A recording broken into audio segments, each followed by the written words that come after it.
From gangsters threatening movie stars in the desert to teenage daughters defending their mothers with kitchen knives, the scandals of classic Hollywood make today's celebrity drama look like child's play. From studio heads hiring gangsters to break up interracial romances, to stars literally kicking gossip columnists at Hollywood parties, the golden age was packed with scandals so outrageous they sound like fiction. Today, we're diving into 12 of the most shocking, verified stories from classic Hollywood that prove the truth really is stranger than any movie script. When a love affair literally gave a studio executive a heart attack. Here's a story that sounds absolutely insane, but is completely documented. Kim Novak's secret romance with Sammy Davis Jr. was so scandalous, it actually caused Columbia Pictures head Harry Cohn to have a heart attack. And I mean that literally. Picture this. It's 1957, and Kim Novak is Columbia's biggest box office draw. She ranked number 6 in the annual Motion Picture Herald's Top 10 Money-Making Stars poll, behind Rock Hudson, John Wayne, Pat Boone, Elvis Presley, and Frank Sinatra. What made her story even more tragic was her background. Born Marilyn Pauline Novak in Chicago, on February 13, 1933, she'd grown up feeling like an outsider, working odd jobs as a dental assistant and elevator operator before being discovered.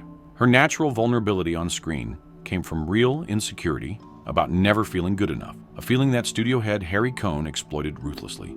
Cohn controlled every aspect of Novak's life, calling her that overweight Polish woman, even though she was Czech, forcing her to bleach her hair lavender, and having private detectives follow her constantly. He literally owned her under the studio contract system. But then, Novak met Sammy Davis Jr. at a party at Tony Curtis and Janet Leigh's house. Both felt like outsiders in Hollywood. Novak because of her working-class background and constant body shaming. Davis because of the racist barriers he faced despite his incredible talent. They instantly connected and began a secret affair. Meeting at a rented house in Malibu with Davis literally hiding under blankets in his car so no one would see him. When gossip columnists got wind of the interracial romance in late 1957, the headlines were explosive. Kim Novak is about to become engaged to Sammy Davis Jr., and Hollywood is aghast, screamed the London Daily Mirror. Harry Cohn's reaction was swift and brutal. The morning after the first blind item appeared in New York papers, Cohn suffered his first heart attack. His wife later said she believed the scandal literally ended his life. He passed away 2 months later from additional heart attacks. But Cohn's revenge was even more twisted. Legend has it, he hired actual mobsters to drive Sammy Davis Jr. into the desert and threaten him unless he ended the affair. The mob connections were real. Cohn had ties to organized crime through his business dealings. Eventually, a deal was struck. Davis would have to marry someone else to end the story. He was forced into a sham marriage with chorus girl Loretta White, who was reportedly paid $25,000 for 1 year of marriage, though sources vary on whether it was $10,000 or $25,000. Davis went to his grave, saying Kim Novak was the love of his life. The scandal broke both their hearts and literally ended a studio executive's life. That's the power of love in racist 1950s Hollywood. The adoption that fooled America for decades. Here's a deception so elaborate, it makes today's celebrity cover-ups look amateur. In 1935, while filming Call of the Wild, devoutly Catholic actress Loretta Young had an affair with married heartthrob Clark Gable and got pregnant. What happened next was one of Hollywood's most carefully orchestrated lies. Young came from a deeply religious family that had struggled through poverty during the Great Depression. As a child, Young's family was so poor that actress Mae Murray offered to take her into her home in 1918 to help them financially. Her Catholic faith was central to her identity, making an extramarital pregnancy absolutely scandalous. But rather than destroying her career with an abortion, Young chose an incredibly bold deception. She disappeared from Hollywood for months, claiming she was taking a vacation in Europe. In reality, she was hiding out giving birth to a daughter who looked exactly like Clark Gable, especially those famous protruding ears. But here's the twisted part. Young then returned to Hollywood and staged an elaborate adoption of her own child, placing Judy in orphanages for 19 months before publicly adopting her. She literally pretended to adopt her biological daughter, naming her Judy Lewis. For decades, Hollywood insiders whispered about the resemblance, but the official story held. Young raised Judy as her adopted daughter, never revealing the truth. The deception was so complete that Judy Lewis didn't learn Clark Gable was her biological father until she was an adult. When she confronted her mother years later, Young finally admitted the truth, but made her promise to keep the secret until both Gable and Young had passed away. The most heartbreaking part? Gable knew about his daughter, but was never allowed to acknowledge her because it would have destroyed both his marriage and career. However, contrary to popular belief, there is no verified evidence that he left her money in his will. He reportedly visited her once when she was 15, but they never had a real relationship. This wasn't just a personal tragedy. It shows how the moral hypocrisy of Golden Age Hollywood forced even the biggest stars to live elaborate lies just to survive. How MGM literally poisoned Judy Garland. What I'm about to tell you about MGM's treatment of Judy Garland is so horrific, it sounds like something from a dystopian nightmare. But it's all documented fact. MGM didn't just control Judy Garland's career, they controlled her body chemistry. Starting when she was just 13 years old, studio executives fed her amphetamines to keep her energetic during 16-hour filming days, then gave her sleeping pills at night so she could rest. This created a lifelong addiction that ultimately ended her life at 47. The tragedy was compounded by personal loss. Garland's father, Frank, passed away from meningitis in November 1935, just as she was preparing for a radio performance. At only 13, she lost her only real protector. Her father's passing came just 6 weeks after she signed with MGM, leaving her completely vulnerable to the studio system's abuse. But it gets worse. When Garland got pregnant at 19 with musician David Rose's child in 1941, MGM forced her to have an abortion because pregnancy didn't fit their image of wholesome Dorothy from The Wizard of Oz. Multiple sources confirmed this forced procedure, including Wikipedia and Vanity Fair articles documenting how her mother, Ethel, in cahoots with the studio, arranged for Garland to have the termination. Louis B. Mayer, MGM's head, literally called Garland "my little hunchback" and constantly criticized her appearance. They put her on extreme diets, monitored every calorie, and when she couldn't keep up with the impossible schedule, they gave her more pills. The psychological abuse was profound. MGM executives would force Garland to stand in front of a mirror next to a dummy of an overweight woman, telling her, "Now look at yourself. Do you want to look like that dummy? Or do you want to be a star?" They bound her chest to keep her looking younger, squeezed her into rigid corsets, and gave her rubber discs to change her nose shape. The studio also controlled her personal relationships. When she tried to date someone they didn't approve of, they interfered. When she married David Rose, MGM was furious because they had planned different publicity romances for her. By her 20s, Garland was so dependent on studio-supplied medication that she couldn't function without them. She'd call in sick when she couldn't handle the pressure, leading to more punishment from the studio. In 1950, MGM finally fired her, not because they cared about her health, but because her breakdowns were affecting their profits. Garland spent the rest of her short life struggling with the addiction MGM had created. She passed away alone in a London bathroom in 1969, another victim of the studio system that treated human beings like disposable property. The forced marriage that hid Hollywood's biggest secret. Rock Hudson was one of Hollywood's biggest heartthrobs, but his entire romantic image was built on a lie so elaborate it required a fake marriage and constant threats from his own agent. Hudson's childhood set the stage for his later vulnerability to manipulation. Born Roy Harold Scherer Jr. in Winnetka, Illinois, he was abandoned by his father when he was only 8 years old. His mother, Catherine, a telephone operator, was left to raise him alone. His stepfather, Wallace Fitzgerald, provided some stability, but Hudson grew up with deep insecurities about abandonment and acceptance. Hudson's agent, Henry Wilson, was one of Hollywood's most predatory figures. Wilson didn't just represent actors, he exploited them inappropriately, running what was essentially a casting couch operation for young men trying to break into Hollywood. Hudson was one of Wilson's victims who became successful despite the abuse.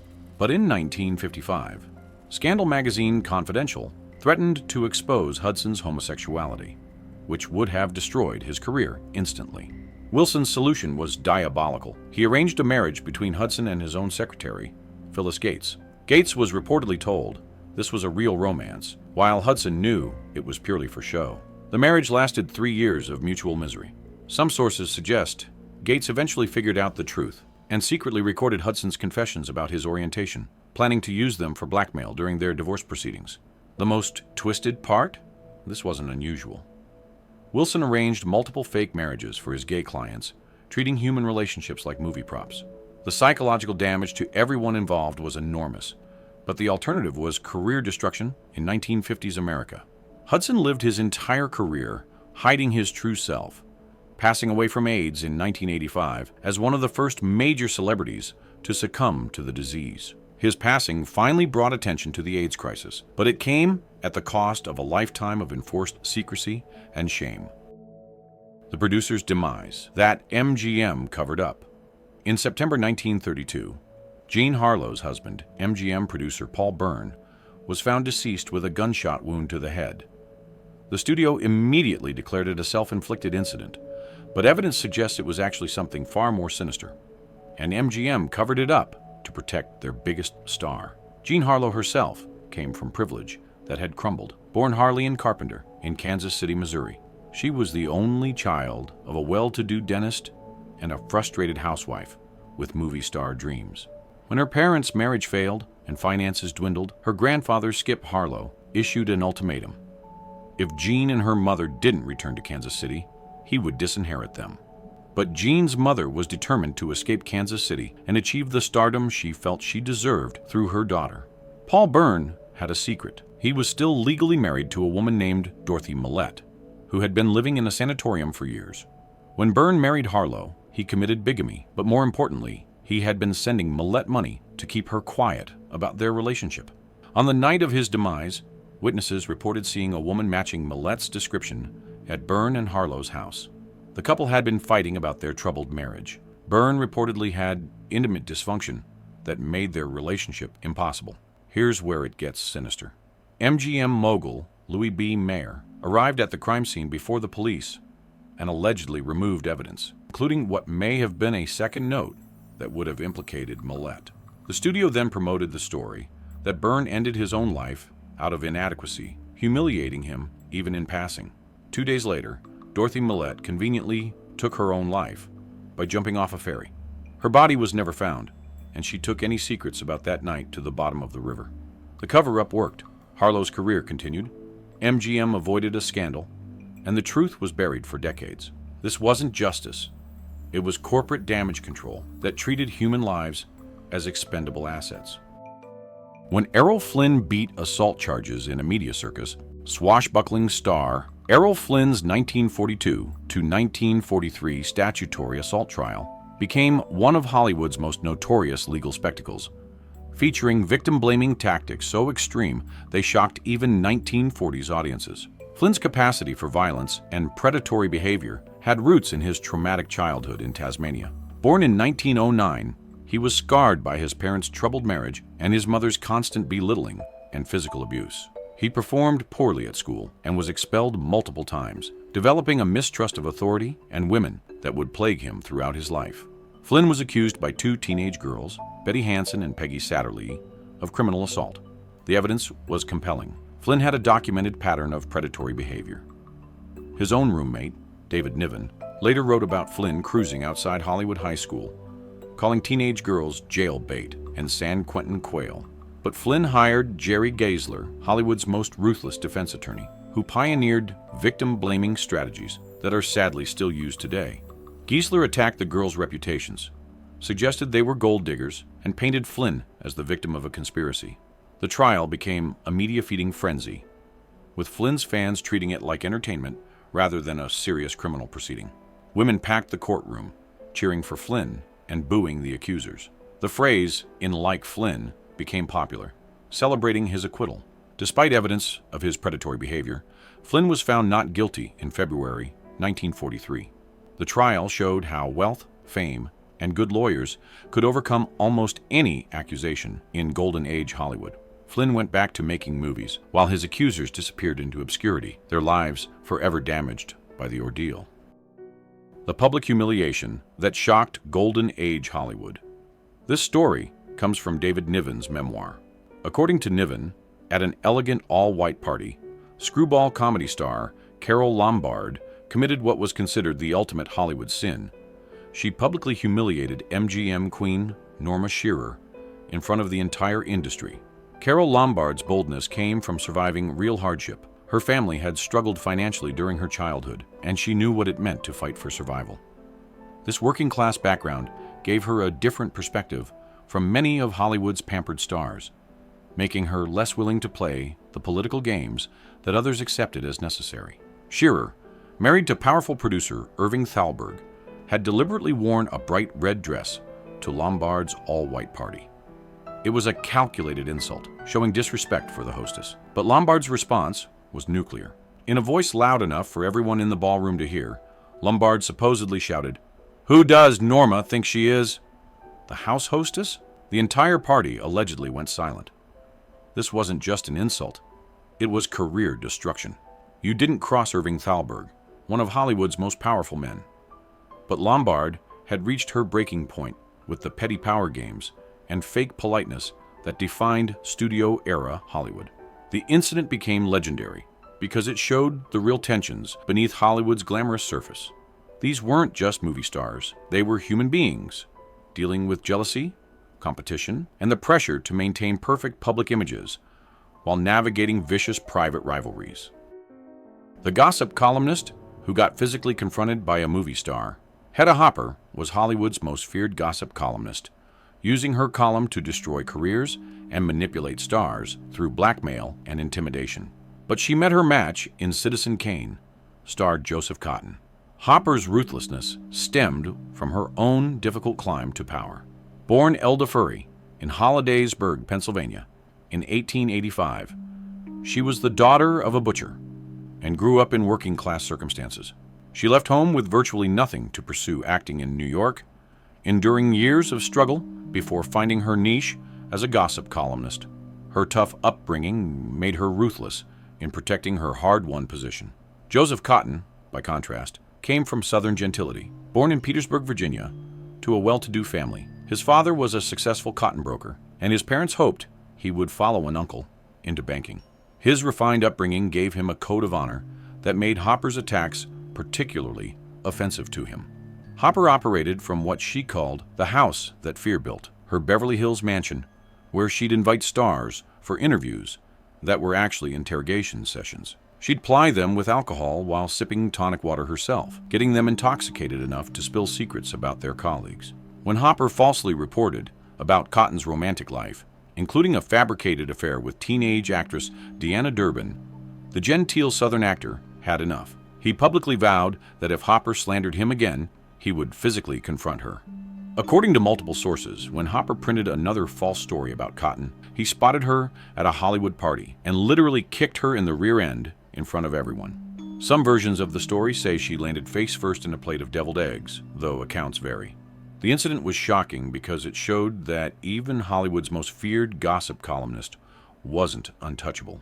Cotton's revenge became legendary, inspiring other stars to stand up to the columnists who held their careers hostage through threats and lies. The mysterious Missy, who nearly destroyed a future Bond, British actor David Niven wrote about one of Hollywood's most disturbing behind-the-scenes stories. Caring for a substance-dependent icon he called Missy during a 3-day mental breakdown that nearly destroyed them both. David Niven himself carried deep trauma from his privileged but troubled childhood. Born into a military family in London, he was only 5 years old when his father was eliminated at Gallipoli during World War I. His maternal grandfather was also lost to the Zulus, leaving him with a complex about loss and a deep need to please others. This background made him particularly sensitive to others' suffering. According to Niven, this beautiful star, described as having the most beautiful body in Hollywood, had been destroyed by pills supplied by a doctor nicknamed Needle Ned. During her breakdown, Niven was alone with her for 3 hellish days. He described her as unclothed and manic, refusing to eat anything but cottage cheese, never sleeping, and constantly demanding his reassurance about her beauty. She taunted him inappropriately while being completely out of her mind. creating a situation that was both tragic and terrifying. Most Hollywood historians believe Missy was either Lana Turner or Vivian Leigh. Both fit the physical description and had well-documented struggles with mental illness and substance abuse. Both were victims of the studio system that created their addictions and then abandoned them when they became inconvenient.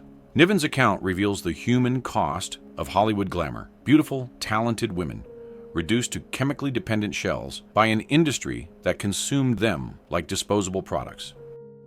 The love affair that scandalized America.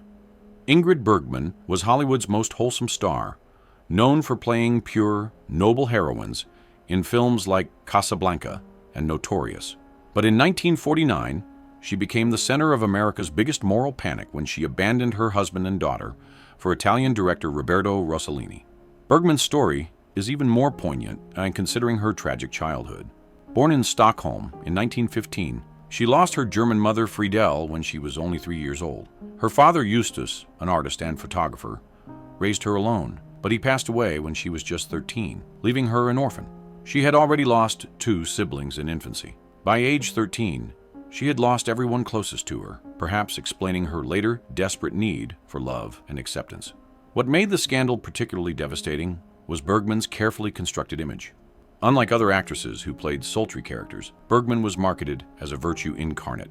When she left her family for Rossellini and became pregnant with his child while still married, American audiences felt personally betrayed.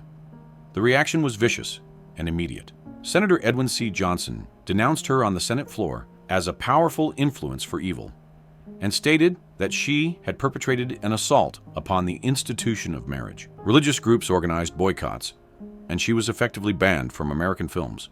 The woman who had been America's sweetheart became its most hated actress overnight. The personal cost was devastating. Bergman was forced to leave her 10-year-old daughter Pia in America, unable to see her for years due to the custody battle and public outrage. The separation haunted her for the rest of her life. For 7 years, Bergman lived in exile in Italy, her Hollywood career seemingly over. It wasn't until 1956 that she was forgiven, winning an Oscar for Anastasia and receiving one of the most emotional standing ovations in Academy Awards history. Bergman's story shows how quickly America could turn on its heroes and how the moral standards of the 1950s destroyed lives in the name of preserving virtue. When a 14-year-old defended her mother's life, on April 4, 1958, one of Hollywood's most shocking domestic violence cases reached its tragic climax when 14-year-old Cheryl Crane fatally wounded her mother's abusive boyfriend with a kitchen knife. The mother was Lana Turner, one of MGM's biggest stars, and the victim was Johnny Stompanato, a violent gangster with ties to Mickey Cohen's crime family. The relationship between Turner and Stompanato had been a nightmare from the beginning. Stompanato, who was known for his jealousy and violent temper, had been physically and emotionally abusing Turner for months. On that fateful night, he had cornered Turner in her bedroom, threatening to cut her face with a razor so she'd never work in pictures again, and vowing to harm her, her daughter, and her mother. What Stompanato didn't know was that Cheryl was listening outside the door. When she heard him threaten to harm her mother, the teenager grabbed an 8-inch carving knife from the kitchen and confronted the gangster. In the struggle that followed, she plunged the blade into his abdomen, severing his aorta and ending his life almost instantly. The scandal exploded across every front page in America. Here was Hollywood's blonde bombshell, a woman who had been romantically linked to Clark Gable, Frank Sinatra, and a dozen other leading men, involved in a gangland incident in her own Beverly Hills home. The fact that her teenage daughter was the one who acted made it even more sensational. At the coroner's inquest, Turner's emotional testimony about the months of abuse she had endured captivated the nation. She described how Stompanato had beaten her, threatened her career, and terrorized her household. The jury ruled the action justifiable homicide, but the damage to Turner's reputation was catastrophic. The aftermath was equally tragic. Cheryl was made a ward of the state and sent to a psychiatric facility. Turner, despite being cleared of wrongdoing, saw her career nearly destroyed by the scandal. The irony was cruel. She had become famous playing tough, seductive women who could handle any situation. But in real life, She had been a victim of domestic violence who needed her child to save her. The dancing daughter who lived a secret hell. Behind Rita Hayworth's glamorous image as the love goddess of 1940s, Hollywood lay one of the most disturbing stories of childhood abuse in entertainment history. Born Margarita Carmen Cancino, in 1918, she was the daughter of Eduardo Cancino, a Spanish dancer, and Volga Hayworth, an American chorus girl. From the time she was a small child, Rita was forced to perform with her father as the dancing Cancinos. What audiences didn't know was that Eduardo Cancino was a violent alcoholic who was inappropriately touching his own daughter. The abuse began when Rita was just a child and continued throughout their touring years together.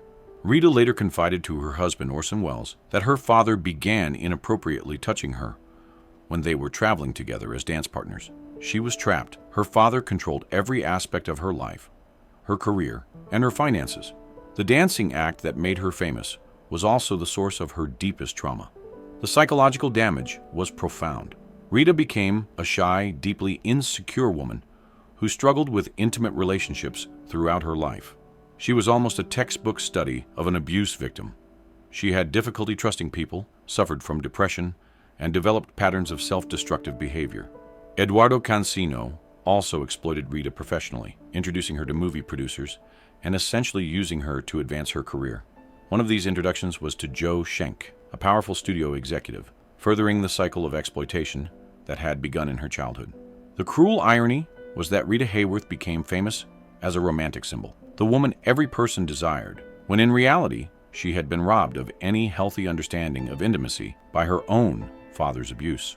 Her famous quote, "Men go to bed with Gilda, but wake up with me," takes on a much darker meaning when understood in this context. Rita's story shows how the entertainment industry of the 1930s and 1940s allowed and even facilitated the abuse of young performers as long as they were profitable. Her father's crimes were an open secret in Hollywood, but no one intervened because Rita was making money for the studios. These 12 stories remind us that behind every golden age lies a darker truth. The stars we admired faced struggles that would challenge anyone, yet they continued to create the magic that still captivates us today. Their resilience in the face of such adversity makes their performances even more remarkable. What other Golden Age stories would you like us to explore? Let us know in the comments below, and don't forget to subscribe for more hidden Hollywood history.